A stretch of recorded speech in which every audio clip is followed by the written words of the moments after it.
Now here is a fun little character study. 6 friends go on one of those random cabin getaways actual people go on when they feel like it, only to be confronted with unknown evils of a folkloric nature, and they keep the cameras rolling to let us see how they react to it.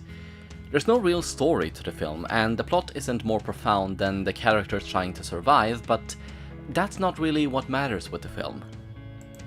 To say it's a slow burn is an understatement. It's a short feature at barely an hour and 10 minutes, and nothing you could call plot really happens until about half an hour in. Still, I wasn't bored because for one time's sake I enjoyed watching the characters interact with each other because it all felt very genuine, like no one was putting on an act or staging the events to unfold in a dramatically convenient way. It was all filmed to let us get to know the characters as people, understand the relationship to each other, and overall just make you think of them as alive. When the horrors began, this pattern of them reacting not as characters in a movie but as human beings continued. They were scared, confused, attempting to make sense of what was happening and trying to take control over the situation.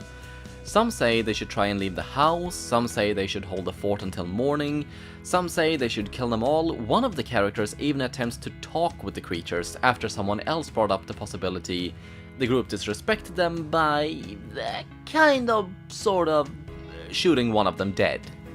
The premise of the film is very simple. A reporter of some sort has discovered a camera that confirms certain rumors that have spread about a building in the area. Several years ago, bodies were found partially eaten in what the authorities labeled a wolf attack.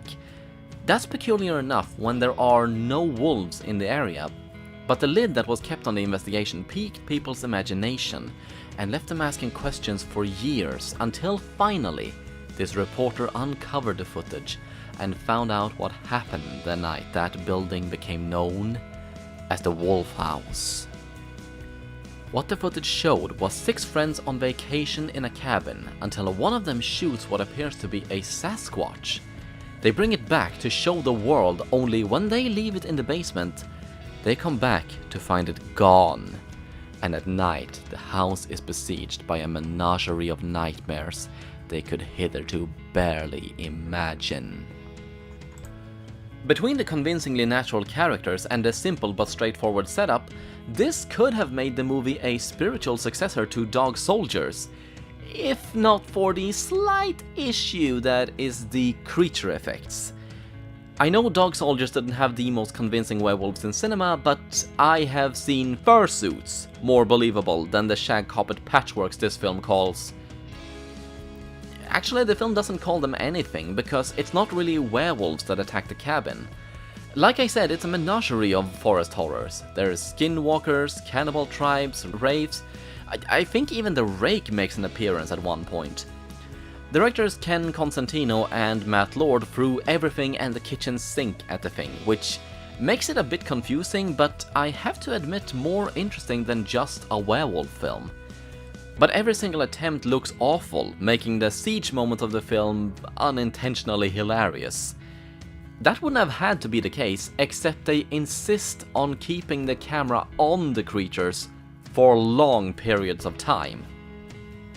I think they realized while filming it looked kind of crap, so they decided to pull a Sam Raimi and lean into it, with 1 or 2 moments that were definitely meant to be funny. So yes, it's a cheap film. The budget tucked in at $5,000, and despite being so thin, there are goofs in the story. For one, only one camera was recovered, but the friends had 2 cameras, and we see the video from both of them. Secondly, what the camera filmed was a bit contrived at times, like when they left the camera rolling in the basement just to catch the moment the Sasquatch got up. Or the campers that found the camera turning it on just to catch their deaths as well. Not to mention, the footage is supposed to have been filmed in 2010, but the GoPro they used wasn't sold until 2014. It's not a perfect film, but in this blue moon I can say if they just had more money, it would have been better. Wolf House is a simple, flawed, so bad it's good horror flick that rely on its characters and shaky camera to instill a sense of dread in the viewer. only for it to dissipate when they show what we are supposed to be scared of. I had a good time while watching it, but it doesn't save it. I sentence The Wolf House to a 6 on a scale of 11.